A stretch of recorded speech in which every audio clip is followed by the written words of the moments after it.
Alright guys, so it looks like State of Decay 3 might be in big trouble, and no matter how you look at it, recent news that has surfaced is not looking good for Undead Labs, and I'm not gonna lie here, I'm pretty worried. So let's start from the very beginning. On July 2nd, it was announced from Xbox that several studios would close. Perfect Dark was lost, the game Everwild, an MMO from ZeniMax, and a plethora of studios saw layoffs across the board. Now at first, Undead Labs, the developer for State of Decay 3, was thought to be safe, and it was quickly reported that State of Decay 3 was safe from being canceled. Now I actually saw this live and I kind of gave like a collective sigh of relief, only to find out a big blow actually did land at Undead Labs. Now according to current developer and game designer for State of Decay 3, Jeffrey Card, on July 2nd he stated the studio is still here, the project is still intact, but there are now fewer of us and the people we lost were good. And so yeah, Undead Labs is now a smaller studio with less people working on the game, which again is not necessarily good. And I have to say my heart absolutely goes out to those employees who lost their jobs. Now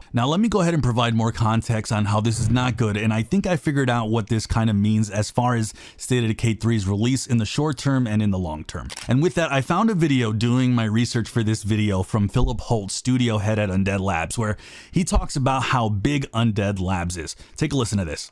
You know, we went through a ton of change and growth. We were 65 people when I joined. I think we're about 125 today, something like that. We've got a team in Champaign, Illinois. We've got a team in Orlando, Florida.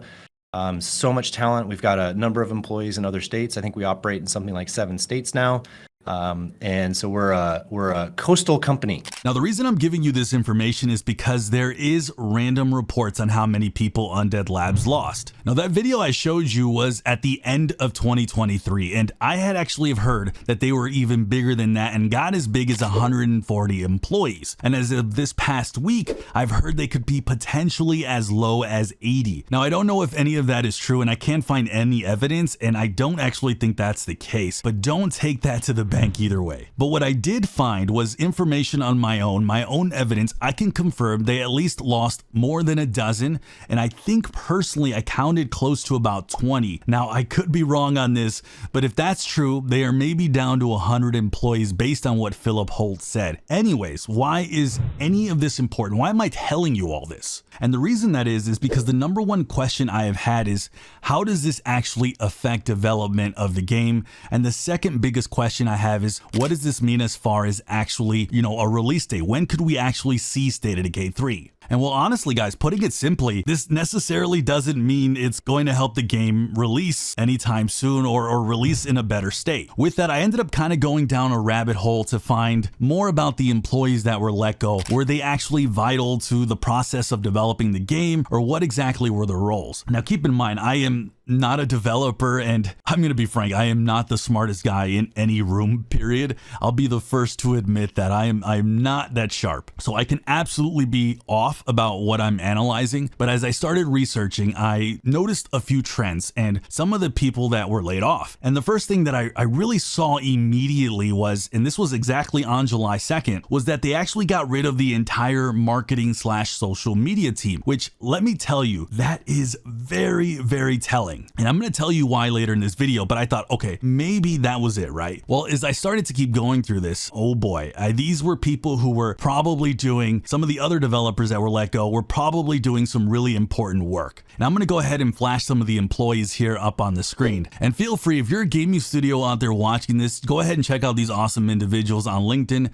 I'm sure they wouldn't mind a look at their profile for work. So essentially what I found is it wasn't just the marketing team that was let go, but developers, again, directly working on State of Decay 3. Now, as the game gets closer to release, sometimes you do let go of developers who become less important as the, game development process continues. This is actually really standard across gaming, companies. Some of the roles you might see that might no longer be employed, or they'll just be like more temporary or let go as you get closer to release, are things like narrative designers and writers, even concept artists, because, the map and the environments are mostly done and you don't need as many artists to do the job. And story is, of course, mostly fleshed out as you get closer to release, especially like I think between the last 6 to 8 months, they really start working on bugs and bug fixing versus actually adding more to the game. But that's not the people that were laid off. It looked to me as it was very vital roles, things like UI designers, things that are still probably going on and need tweaking as the game development continues and gets closer to release. Not only that, but before they fired people, they were actually hiring for a senior writer, one of the jobs you would potentially need to really help development along, and that job listing was actually taken off the second these people were fired. And so all of this is to say that Undead Labs was more than likely forced to cut down their workforce to match whatever Microsoft's budget was needed to be at. Again, not good for State of Decay 3. The big thing though that was, I feel, really telling, and the thing that really just kind of stood out to me the most was letting go of Wonder Stormbreaker and the marketing team behind her. She's, by the way, someone who has always been front and center and the face of kind of State of Decay for like the last half decade. And you might know her from all the different marketing that she has been on pushing the game. But why is any of this important? Well, it's because you don't typically fire people like her if you're anywhere near close to launch, because you do need them to get ready for that launch and get ready to engage the community and set up the gameplay and to really market the game itself. This is something that I have been told by people who work in the industry, and it makes a ton of sense. And I even asked a buddy of mine who works for one of the top publishers in the world, and he confirmed the exact same thing that I thought and the things that I just said. Now, that doesn't mean that the game still might not release sometime soon, but as I noted in my last video, the silence at the latest Xbox showcase tells me they are not ready for launch, because these showcases are where you start to build the hype for a release that would happen within maybe the next 6 months. And so these firings in general were very telling. Microsoft really essentially just took a sledgehammer and they just made Undead Labs weaker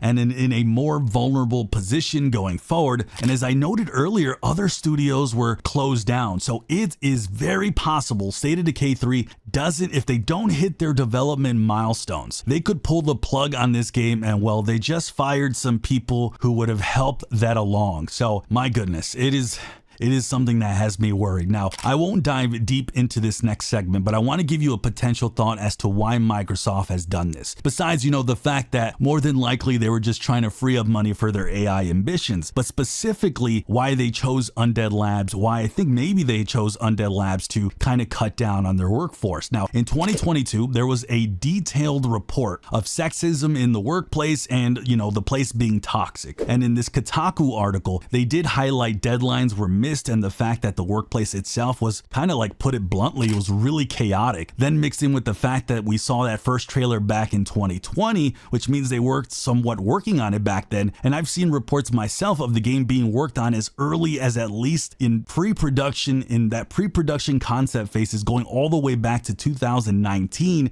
But I've even seen reports of it they working on it back in 2018. And I'll have to kind of go over my notes to confirm that 100%. But this game has been in some kind of pre-production for a while, and definitely stuck in pre-production for a super long time. As I noted on this channel over the years and made videos about it, put it simply, Microsoft just might be losing patience. And the things that I mentioned seconds ago, well, it wouldn't shock me that, a lot of that played a part as to why Undead Labs was forced to cut employees. Now, what I'm about to say is something that might make me sound a little insensitive, and I apologize ahead of time. It's absolutely not my intent whatsoever. But if I were to put myself in the shoes of the current developers who were not fired recently, I mean the employees that are still working, I think this might kind of light a fire in me if I were them. It would tell me that I'm potentially very easily expendable, and I better kick it into high gear to show that I'm not expendable. And that's not to say that the people who were there who just got fired weren't kicking it up to a high gear, because I actually know for a fact they were kicking butt. But it means that Microsoft is basically, they're not playing around, and Xbox is not playing around. And put it simply, Undead Labs is going to have to get this game out probably sooner rather than later. Again, as you guys know, I've always been in that camp, let them cook, let them do their thing. But my worry is now we're about to get a rushed game going forward. And anyways, my heart goes out to those who lost their jobs. Again, I apologize if that sounded in any way insensitive. And let's hope, guys, let's hope State of Decay 3 is not only just going to launch one day, because yeah, that's actually now a question, but let's hope the developers